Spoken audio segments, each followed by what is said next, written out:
बहुत समय पहले की बात है। एक आदमी अपनी प्यारी सी बीवी के साथ हंसी खुशी रहता था। बहुत जल्द उनके घर में एक नन्हा मेहमान आने वाला था। उनके घर के सामने एक बड़ी हवेली थी। उस हवेली के सामने रपंजल के पौधे लगे हुए थे, पर वो हवेली जादूगरनी गौथल की थी। नहीं,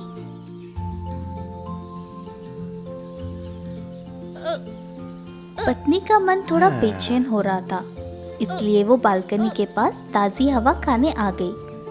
तभी उसकी नजर एक प्यारे से नन्हे बच्चे पर पड़ी।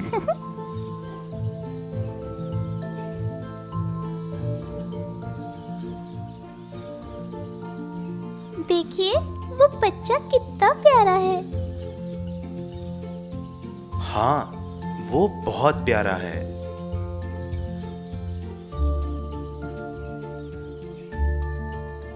खेलते हुए बच्चों को देखते देखते पत्नी की नजर रपंजल के पत्तों पर पड़ी। वाह, वो रपंजल के पत्ते कितने ताजे लग रहे हैं। काश मुझे खाने को मिल जाए। जैसे ही पति ने अपने पत्नी की ख्वाहिश सुनी, वो परेशान हो गया और बोला, समझने की कोशिश करो, वो महल जादूगरनी गोथल का है। वहां जाना नामुमकिन है। पति को एक तरकीब सूझी। उसने अपने पत्नी को दूसरी स्वादिष्ट चीज खाने को दी, पर उसकी पत्नी ने उसे खाने से मना कर दिया। आप समझने की कोशिश करिए। आप समझने की कोशिश कीजिए। मुझे वो पत्ते कैसे भी करके चाहिए।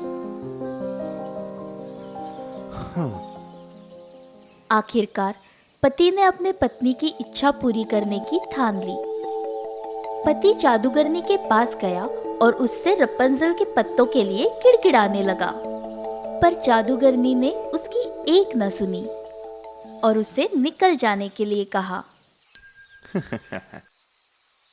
इसलिए पति ने जादूगरनी के महल से रपंजल के पत्ते चुराने की ठान ली।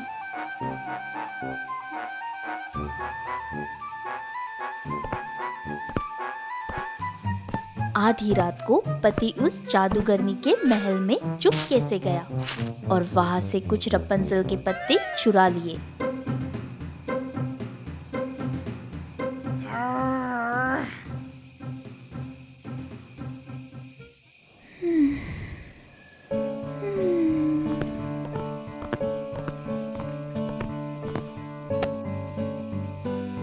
देखो, मैं तुम्हारे लिए रपंजल के पत्ते लाया हूँ।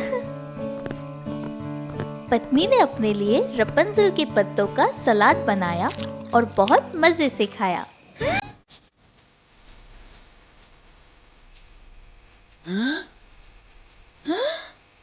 तुम्हारी हिम्मत कैसे हुई पत्ते चुराने की? मुझे माफ कर दो गौथल। मेरी पत्नी गर्भवती है और उसे इन पत्तियों को खाने की इच्छा हो रही थी। पति को गिड़गिड़ाते देख जादूगरनी ने अपने शैतानी दिमाग में एक योजना बनाई। उसने कहा, ठीक है, पर तुम्हें रपंजल के पत्तों के बदले में तुम्हारा बच्चा देना होगा। नहीं, मैं ये नहीं कर सकता।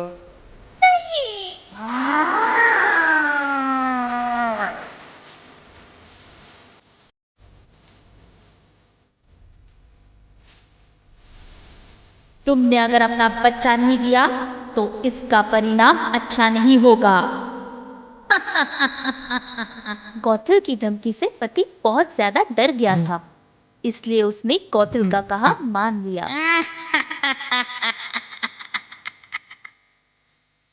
जैसे ही उनका बच्चा पैदा हुआ, दोनों ने शहर छोड़ने की कोशिश की ताकि उन्हें अपना बच्चा गौथल को ना देना पड़े। हमें इस शहर को जल्द ही छोड़ना होगा, नहीं तो जादूगरनी हमारे बच्चे को छीन लेगी।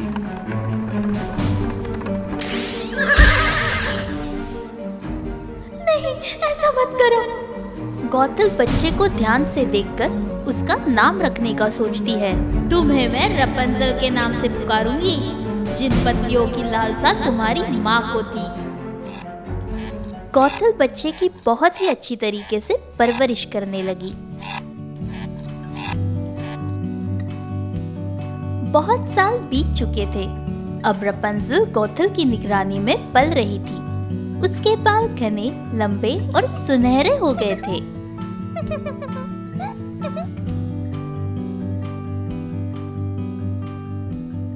एक दिन गौथल रपंजल के बार संवारने में मदद कर रही थी। तभी वहां एक जादूगर प्रकट हुआ। ये जादूगर और कोई नहीं बल्कि गौथल के गुरु थे। गौथल, ध्यान से सुनो। अब वक्त आ गया है कि तुम दोनों मेरे मीनार में रहने के लिए चलो।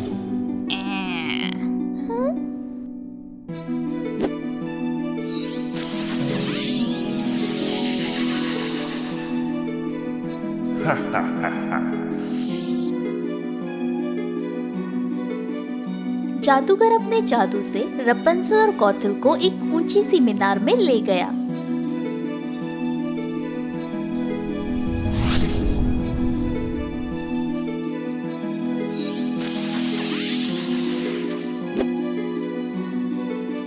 गौथल, मैं अब थोड़ा आराम करना चाहता हूँ, इसलिए ये मीनार मैं तुम्हारे हवाले कर रहा हूँ। इस मीनार का ठीक से ध्यान रखना, वरना अच्छा नहीं होगा। गुरुजी, आप चिंता ना करें, मैं इस मीनार का अच्छे से ख्याल रखूंगी। गौथल रपंजल को बोलती है कि वो पास के बाजार में कुछ काम से जा रही है। ये सुनकर रपंजल सोच में पड़ जाती है कि गौथल मीनार के बाहर कैसे जाएगी।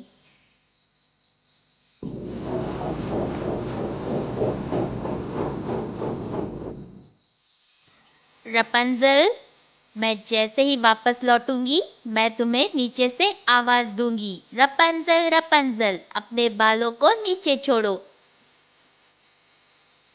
और तुम अपने घने लंबे बाल छोड़ देना। ठीक है।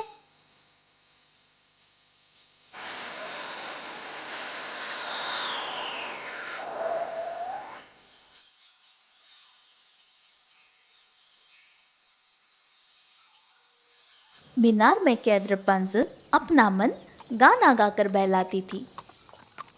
फूलों के रंग है मेरे संग, यूं ही गाऊं। ये कौन है जो इतना अच्छा गा रही है? लगता है ये आवाज उस मीनार से आ रही है।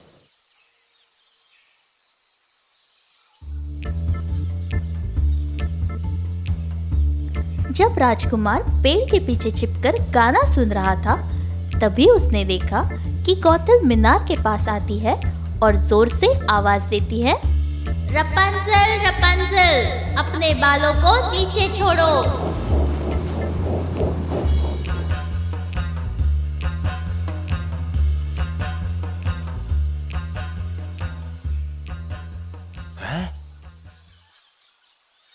अगले दिन गौथल जब मीनार से जाती है, रपंजल अपने गाने में मग्न हो जाती है और उसी वक्त उसे एक आवाज सुनाई पड़ती है, अपने बालों को नीचे छोड़ो। जैसे ही रपंजल ने अपने बाल नीचे की तरफ छोड़े, राजकुमार उन बालों के सहारे उस ऊंची मीनार पर चढ़ गया। राजकुमार को अपने सामने देखकर रपंजल घबरा गई। तभी राजकुमार ने उससे कहा, अरे रे, घबराओ मत, मुझे अपना दोस्त ही समझो। मैं तुम्हारा गीत सुनकर यहाँ आ गया। तुम्हारी आवाज बहुत ही मीठी है।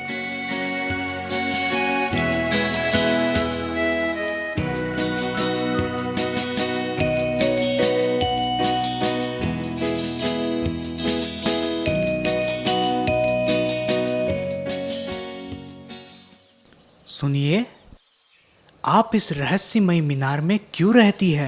ये मीनार एक जादूगर की है, जिसकी देखभाल के लिए गौथल को रखा है। उसने गौथल को धमकी भी दी है कि अगर मीनार का कोई भी नुकसान हुआ तो अच्छा नहीं होगा। मेरी माँ गौथल नहीं है, उसने मुझे मेरी माँ से छीन लिया था और उसने मेरी और मेरे बालों की अच्छी देखभाल की। अब मैं इस मीनार में कैद हूँ और उसकी इजाजत के बिना कहीं भी नहीं जा सकती। देखभाल की? और तुम्हें तुम्हारी माता पिता से छीन लिया था? हाँ, ताकि वो मेरे बालों के सहारे इस मीनार में आ जा सके, और इसलिए उसने मुझे यहाँ कैद कर रखा है। मैं तुमसे वादा करता हूँ, मैं तुम्हें यहाँ से बाहर जरूर निकाल के ले जाऊंगा। रपंजल को वादा करके राजकुमार मीनार से निकल जाता है, पर वो दोनों इस बात से अनजान थे कि गौथल ने उन्हें देख लिया है।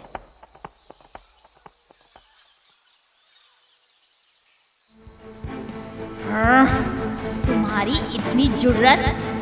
मैंने सोचा था कि मैं तुम्हें बाहर की दुनिया से दूर रखने में सफल हो गई हूँ, पर तुमने मुझे धोखा दिया। गौथल ने रपंजल को एक वीरान से रेगिस्तान में छोड़ दिया ताकि कोई भी उसे ढूंढ ना सके। इस बात से बेखबर कि गौथल ने रपंजल के साथ क्या किया है, राजकुमार रपंजल को बचाने के लिए मीनार के पास आता है और आवाज देता है, रपंजल, रपंजल, अपने बाल नीचे छोड़ो।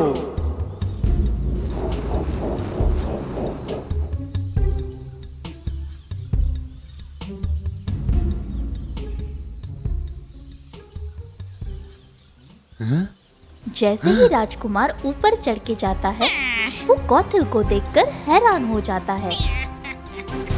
आहा, तुम जिस रपंजल की तलाश में आए हो, वो अब यहाँ नहीं रहती। राजकुमार को गौथल ने मीनार से धक्का दे दिया, जिस वजह से वो पूरी तरह घायल हो गया। फिर भी वो अपने सैनिकों के साथ रपंजल की तलाश में लग गया। रपंजल की खोज करते करते जब वो रेगिस्तान के पास से गुजर रहे थे, तभी राजकुमार को रपंजल का गाना सुनाई दिया, जिसे वो अक्सर गाती थी।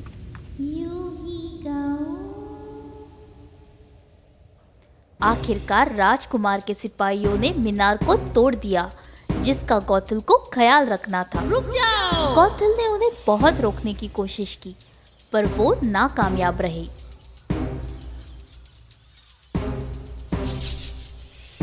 गौथल के गुरु वहां आ पहुंचे, और जब उन्होंने अपने मीनार की ऐसी दुर्दशा देखी, वो गुस्से से लाल हो गए।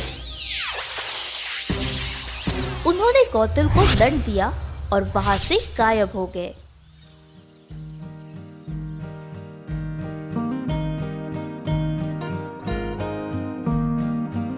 राजकुमार ने रपंजल को उसके माता पिता से मिला दिया, और इसके बाद सब एक साथ खुशी खुशी रहने लगे। The Little Mermaid.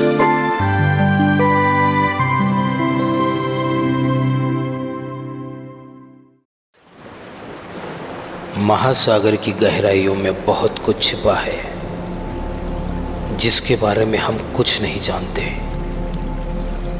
जहाँ सूरज की किरणें भी नहीं पहुँचती, वहाँ छुपा है एक अनोखा समुद्री साम्राज्य।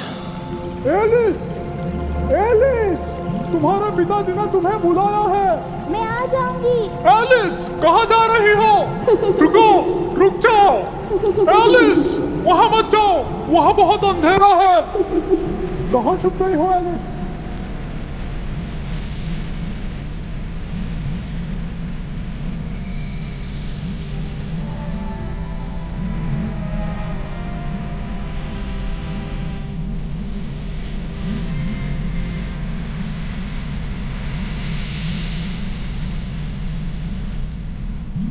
जल्दी चलो एलिस! हम उनके बारे में कुछ नहीं जानते, मगर वो हमारे बारे में बहुत कुछ जानते हैं।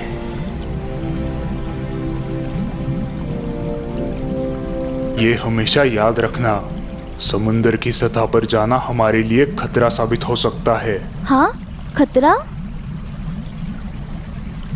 पिताजी, समुंदर के ऊपर क्या है? बेटा, समुंदर के ऊपर है इंसानों की दुनिया। जो समंदर को गंदा करती है। इंसान हमारे दुश्मन है।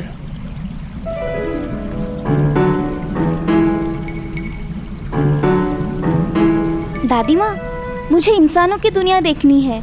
तुम समुद्री द्वार से तभी बाहर जा सकती हो जब तुम तुम्हारे बहनों जितनी बड़ी हो जाओगी।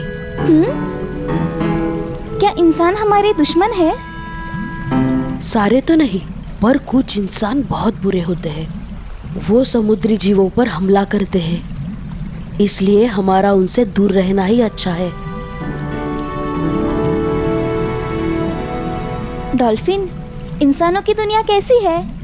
इंसानों की दुनिया तो बहुत अच्छी है, लेकिन इंसान बुरे हैं। क्या तुम मुझे समुद्री द्वार के बाहर ले जा सकते हो? मैं तुम्हें कैसे लेके जा सकता हूँ? तुम तो बहुत बड़ी हो। हाँ, मोटू हिमरन है जो तुम्हें उसके मुंह में छिपा सकता है। चलो फिर हिमरन से मिलते हैं। हिमरन, मुझे समुद्री द्वार से बाहर ले चलो। मुझे इंसानों की दुनिया देखनी है। क्या? अरे पागल हो क्या? अगर तुम्हारे पिताजी को पता चल गया इस बारे में, मैं तो गया काम से। और वैसे भी इंसानों की दुनिया बहुत खतरनाक है। वो बहुत दुष्ट होते हैं। सब इंसान बुरे नहीं होते हिमरन। मुझे इंसानों की दुनिया देखनी है। मुझे अभी ले चलो, नहीं तो मैं तुमसे बात नहीं करूंगी।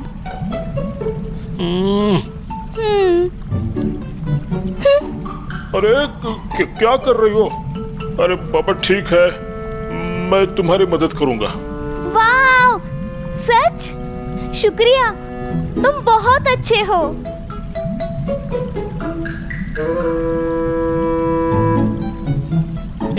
कहाँ जा रहा हूँ?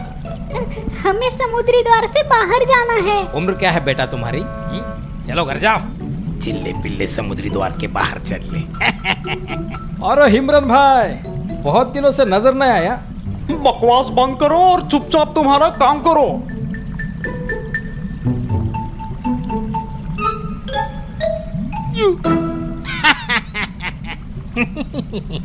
चला बड़ा पूछताछ करने। अरे वाह, मैं समुद्री द्वार से बाहर आ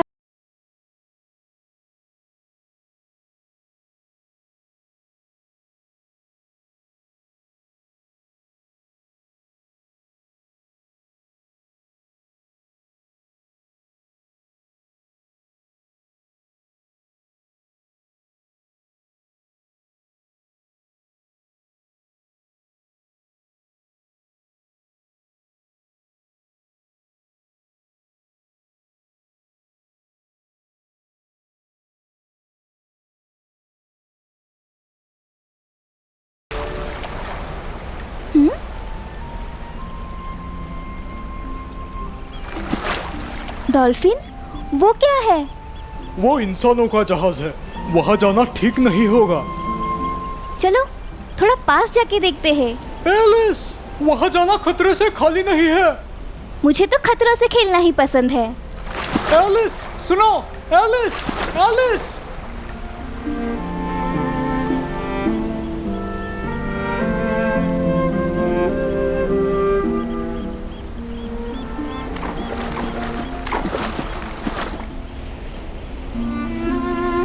वाह राजकुमार, बहुत बढ़िया। डॉल्फिन, क्या वो राजकुमार है? हाँ, और ये मत भूलो कि वो एक मनुष्य है। तो क्या हुआ? मुझे तो गाना गाने का मन कर रहा है। एलिस, अरे यार, ये लड़की बिल्कुल सुनती नहीं है।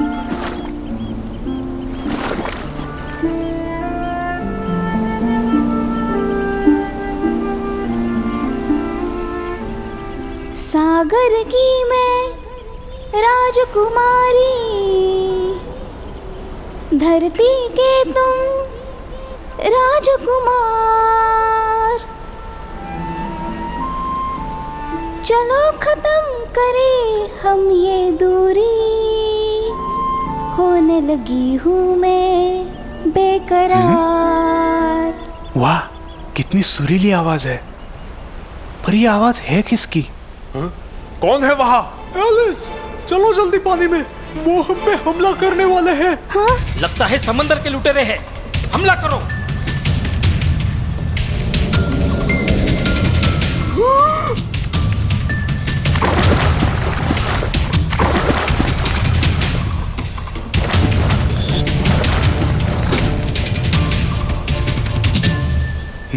जलपरी। लगता है वो सुरीली आवाज उस जलपरी की थी।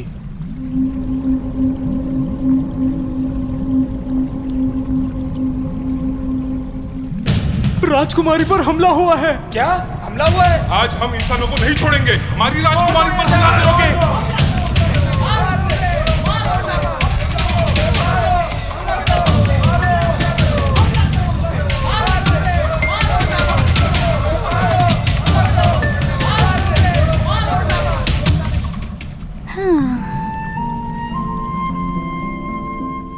आखिर वो दिन आ ही गया।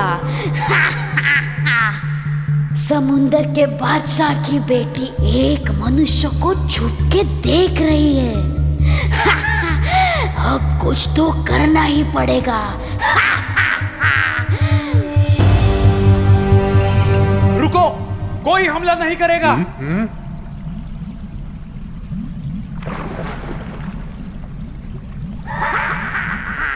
तूफान आ जाओ, तबाही मचा दो, सागर के ऊपर अपना जोर दिखाओ।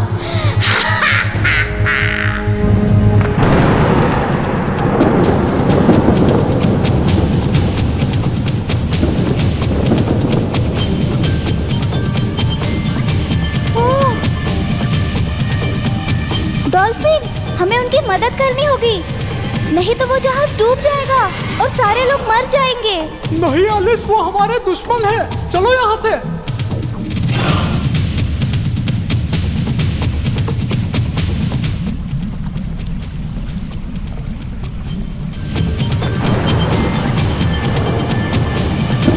जहाज पत्थर से टकराने वाला है।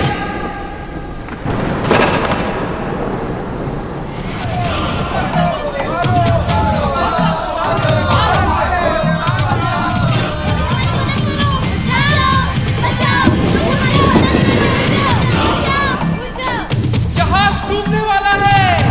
कूद जाओ, जहाज में पानी भर रहा है। जहाज में पानी भर रहा है।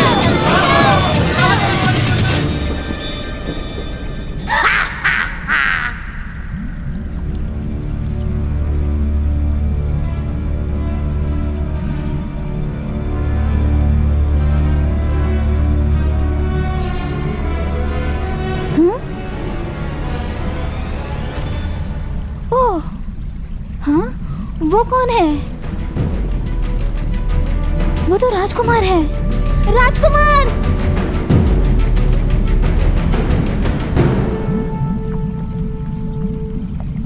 राजकुमार!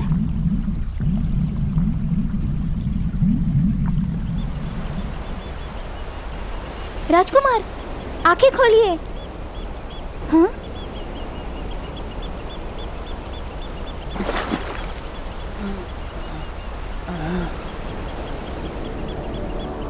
राजकुमार, आप ठीक है ना?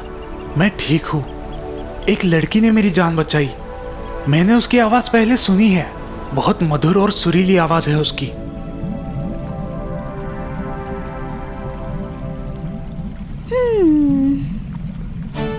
एलिस, मैंने सुना कि तुमने एक इंसान की मदद की। क्या यह बात सच है? हाँ पिताजी, पर अगर मैं ये नहीं करती तो वो पानी में डूब के मर जाता। मेरे मना करने के बावजूद भी तुम समुद्री द्वार के बाहर गई। इंसान बहुत बुरे होते हैं एलिस। हमारे और उनके दुनिया के बीच कोई रिश्ता नहीं बन सकता। अब आएगा मजा। मुझे माफ कर दीजिए पिताजी।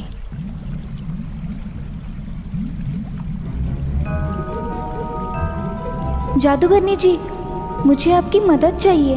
मुझे पता है तुम्हें क्या चाहिए। बादशाह की बेटी को हो गया है एक मनुष्य से प्यार। मैं इंसान बनना चाहती हूँ। मैं तैयार हूँ तुम्हारी मदद करने के लिए। हाँ? पर बदले में मुझे भी कुछ चाहिए। क्या चाहिए आपको? तुम्हारी आवाज। हाँ? अगर तुम्हें शर्त कबूल है तो ये लो। ठीक है, मुझे ये शर्त मंजूर है। क्या करना होगा मुझे? ये पी लो, पर याद रखना तीसरे दिन के खत्म होने तक सूर्योदय से पहले राजकुमार तुम्हारे प्यार में होना चाहिए, वरना तुम फिर से जलपरी बन जाओगी। हाँ? और राजकुमार तुम्हारा कभी नहीं हो पाएगा।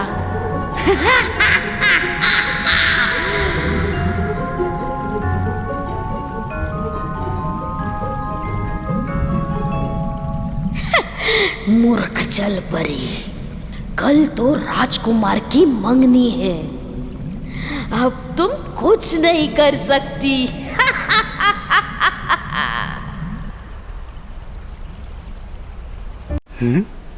लगता है वो वही जलपरी है जो मेरे धुन पे गा रही थी।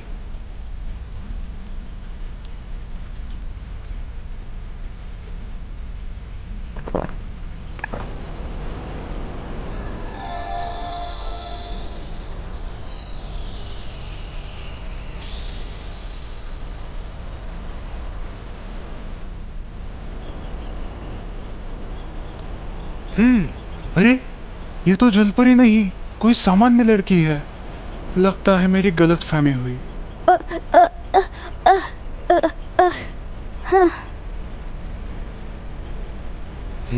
ये तुम्हारे पास कैसे आई?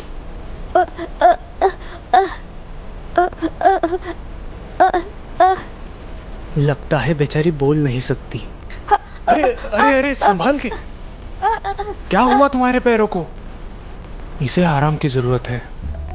चलो चलो मेरे साथ चलो।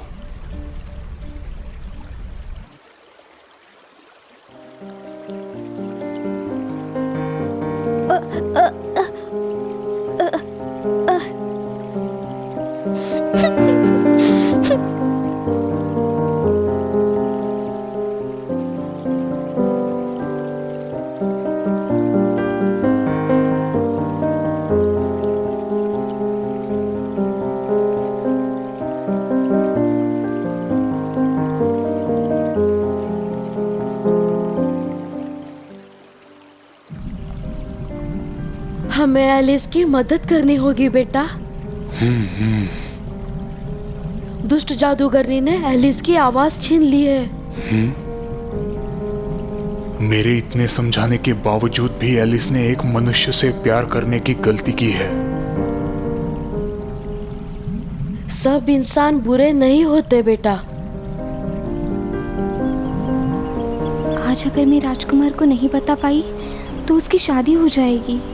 मुझे किसी भी हालात में उससे बात करनी होगी। हाँ? मेरी प्यारी एलिस, कैसी हो मेरी बेटी?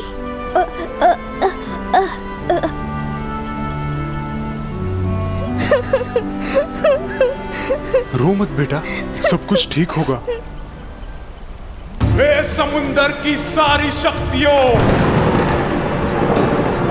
आओ मेरी बेटी को जादूगरनी के श्राप से मुक्त कराओ।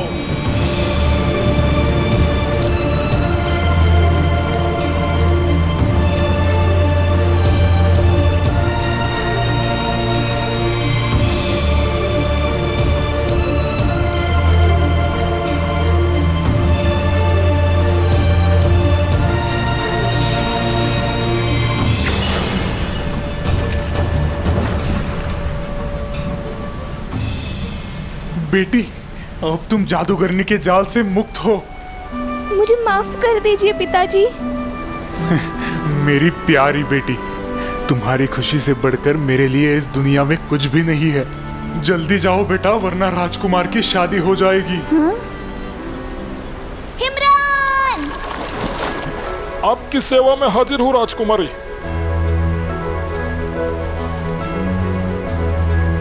हाँ?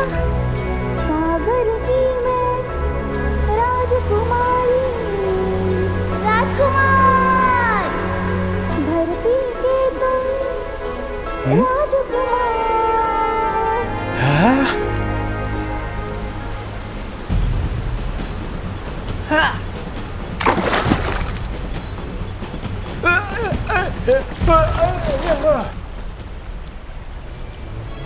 अरे ये क्या?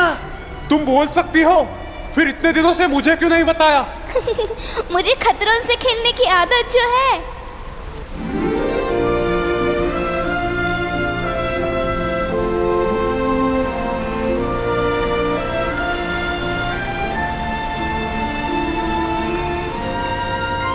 लेकिन तुम जलपरी से इंसान कैसे बनी? वो बहुत लंबी कहानी है।